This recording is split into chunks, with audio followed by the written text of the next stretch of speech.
नमस्कार दोस्तों, scary story in Hindi में आप सबका स्वागत है।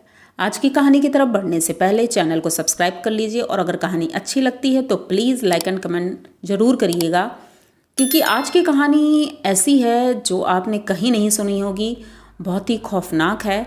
तो आपको पसंद आएगी ज़रूर, ये मेरी गारंटी है। तो इसलिए स्किप मत करना और पूरी कहानी सुनना।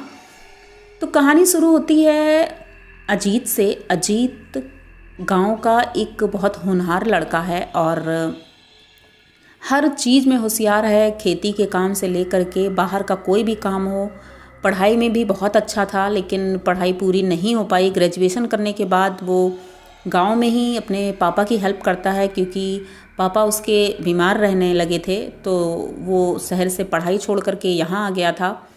और फ़िलहाल उसकी ग्रेजुएशन कंप्लीट है और गांव में अपने पापा की हेल्प करता है और उनके घर में उनकी माँ है।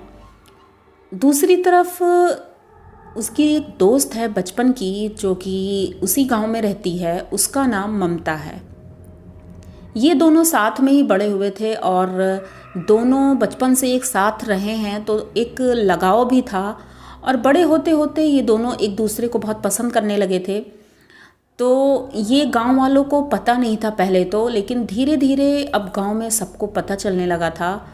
अब इन लोगों ने सोचा था कि घर वालों को मनाएंगे हम शादी के लिए। ममता ने अपने घर वालों को मनाने की पूरी कोशिश की और इधर अजीत भी अपने घर वालों को बहुत मना रहा था, लेकिन कोई भी राजी नहीं था। ये लोग, इनके घर वालों का यही कहना था कि गांव वालों को ये पसंद नहीं आएगा और इससे तुम लोगों को बहुत प्रॉब्लम होगी आगे चलकर। लेकिन ममता और अजीत तो अब इन्होंने सोच ही लिया था कि हमें शादी करनी ही है, चाहे कुछ भी हो जाए। घर वाले इतना मारते थे, पीटते थे ममता को, लेकिन ममता अब अजीत से बोलती है कि एक दिन हम लोग शादी करेंगे। वो दिन ये लोग फिक्स करते हैं और चुपचाप ममता अपने घर से निकलती है। इधर से अजीत निकलता है और दोनों मंदिर में जा कर के शादी कर लेते हैं। लेकिन ये बात किसी को भी पता नहीं थी, ना गांव में ना मंदिर में। ये लोग चुपचाप शादी करते हैं और अपने अपने घर चले जाते हैं। बीच बीच में ये मिलते रहते हैं, लेकिन किसी को इतना शक नहीं हुआ था, क्योंकि ज़्यादा नहीं मिलते थे पहले की तरह। तो सबने सोचा शायद अब ये लोग मिलना इनका बंद हो गया है और अब ये सब ठीक है। तो गांव वाले भी अब एकदम शांत थे। लेकिन शादी के 1 साल बाद अचानक एक कार एक्सीडेंट में अजीत की मौत हो जाती है। ये सदमा ममता बिल्कुल बर्दाश्त नहीं कर पाती है।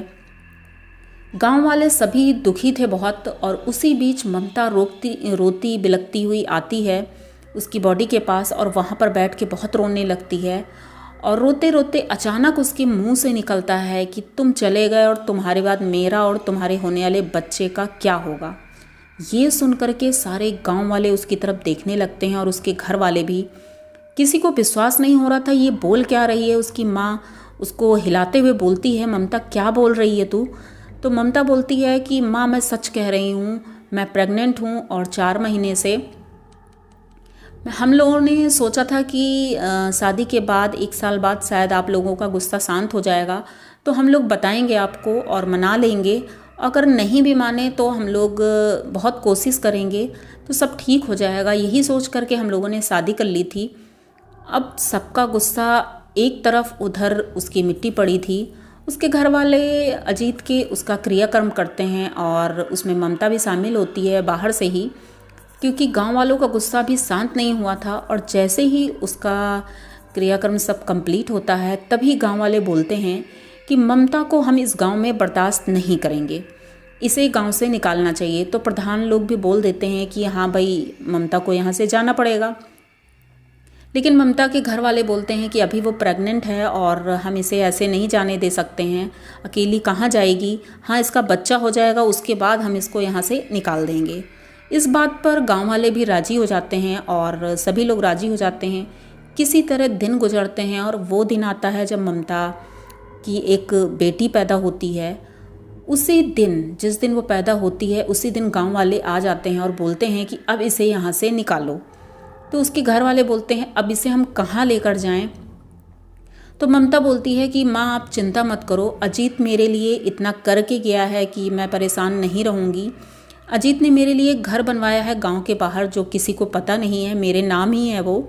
छोटा सा घर है और हम लोगों ने सोचा था शादी के बाद हम वहीं रहेंगे, तो मैं वहीं चली जाऊंगी और वहीं रह कर के अपना गुजारा कर लूँगी, आप लोग परेशान मत हो। तो उनकी माँ और पिताजी और एक भाई बड़ा था, वो भी कुछ नहीं बोलते हैं, कहते हैं ठीक है। वो चली जाती है वहाँ पर और इनके मम्मी पापा बीच बीच में वहाँ जाते रहते हैं मिलने के लिए। ममता वहाँ खेती मजूरी करके किसी तरह अपना और अपनी बच्चे का पेट पाल रही थी और किसी तरह अपना गुजारा कर रही थी। थोड़ी बहुत हेल्प उनके घर वाले कर रहे थे बाहर से ही, क्योंकि गांव वालों को अगर पता चलता तो वो लोग नहीं करने देते। 6 महीने होते हैं, उनकी बेटी 6 महीने की हो जाती है ममता की। वो दोनों अब धीरे धीरे अजीत को भुला करके आगे ज़िंदगी में बढ़ना चाहते थे और दोनों बहुत खुश थे। उनकी बेटी भी अब धीरे धीरे जब बड़ी हो रही थी तो ममता भी बहुत खुश थी कि मैं इसी के सहारे अब जी लूँगी। लेकिन अचानक एक दिन रात को जब ये सो रही थी तभी उसे गांव वालों की आवाज़ आती है और भीड़ थी। जैसे ही वो खिड़की से बाहर देखती है तो देखती है गांव वाले उसके घर को घेर करके खड़े हुए हैं। उसकी माँ और पिताजी बहुत रो रहे हैं, चिल्ला रहे हैं। जैसे ही दरवाज़ा खोलकर बाहर जाने लगती है तो पता चलता है बाहर से किसी ने कुंडी लगा दी है।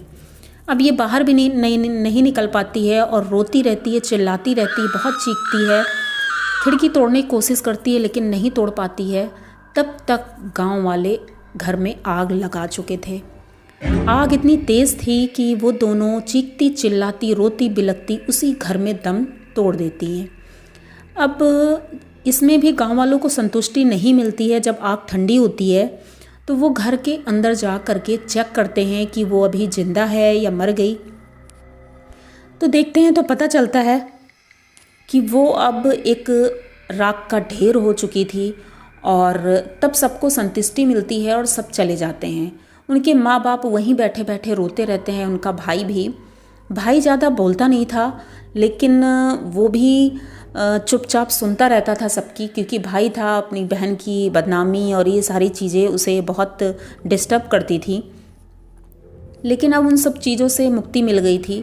ये लोग अपने अपने घर आते हैं। लेकिन कुछ दिन बाद जो भाई था ममता का, वो पढ़ने लिखने में बहुत कमज़ोर था, इसलिए उसे कोई अच्छी जॉब नहीं मिली थी। गांव में ही खेती करता था लेकिन उसमें भी उसका मन नहीं लगता था। वो बहुत चतुर लड़का था, हर चीज़ में चतुराई से पैसा कमाना और ये सबको बेवकूफ़ बनाना, ये सारे काम उसको बहुत अच्छे से आते थे।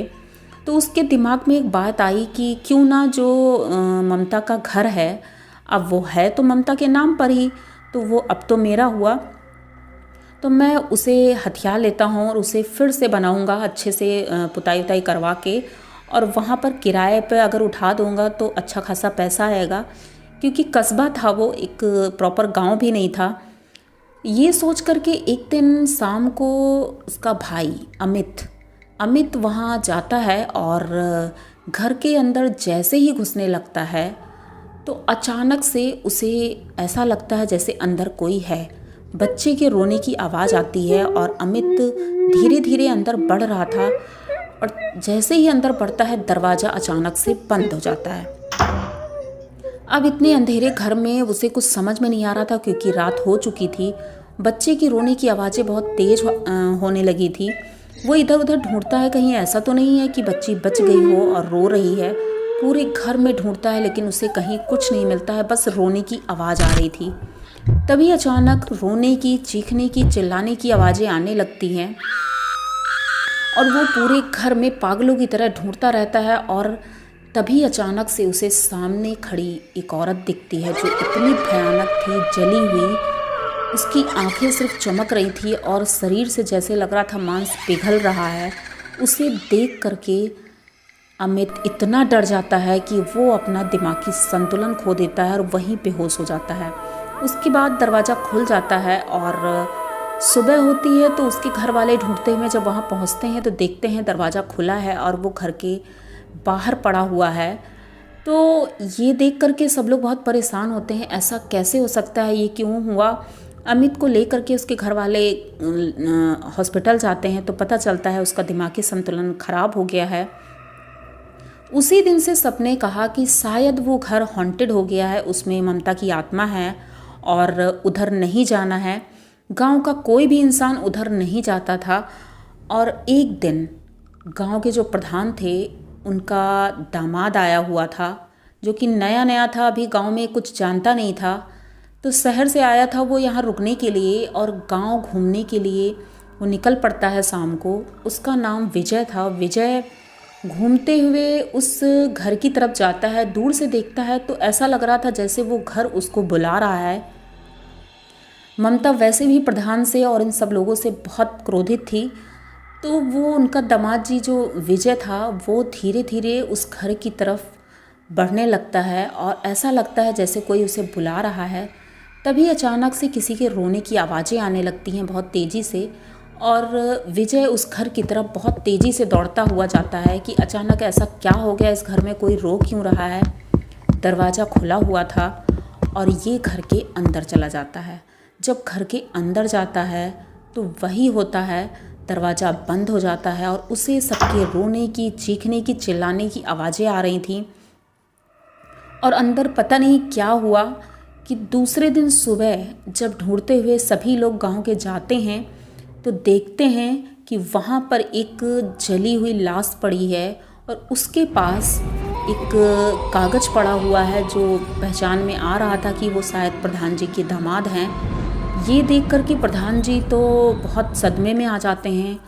उस दिन से उस एरिए को ही पूरा बंद कर दिया गया था, क्योंकि लोगों का कहना था कि उस घर में अब ममता चुड़ैल रहती है और जो भी घर के अंदर जाएगा वो जिंदा वापस नहीं आएगा। विजय मर चुका है और उसका भाई जो था वो इसलिए शायद बच गया होगा क्योंकि वो उसका भाई था, तो दिमागी संतुलन ही उसका खोया और अभी तक वो वैसा ही है, अभी ठीक नहीं हुआ है। हाँ, उसने जो भी बताया थोड़ा बहुत वही सबको पता है, लेकिन एकदम ठीक नहीं हुआ है वो।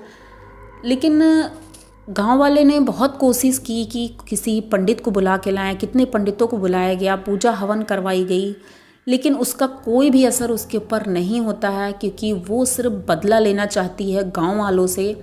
उस रास्ते से जो भी निकलता है उसके साथ कोई ना कोई दुर्घटना होना तय है, गाड़ी का एक्सीडेंट हो या कुछ भी हो।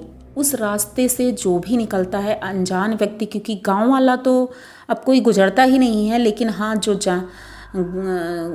अनजान व्यक्ति भी गुजरता है तो उसके साथ ऐसी अनहोनी घटनाएं होती रहती हैं। अगर आपको ये कहानी अच्छी लगी है तो प्लीज़ चैनल को सब्सक्राइब करिए, लाइक कमेंट करिए, शेयर करिए। इसी तरह की नई और अनोखी कहानियाँ मैं लेकर आती रहती हूँ। तो मिलते हैं किसी नई कहानी में। Thank you.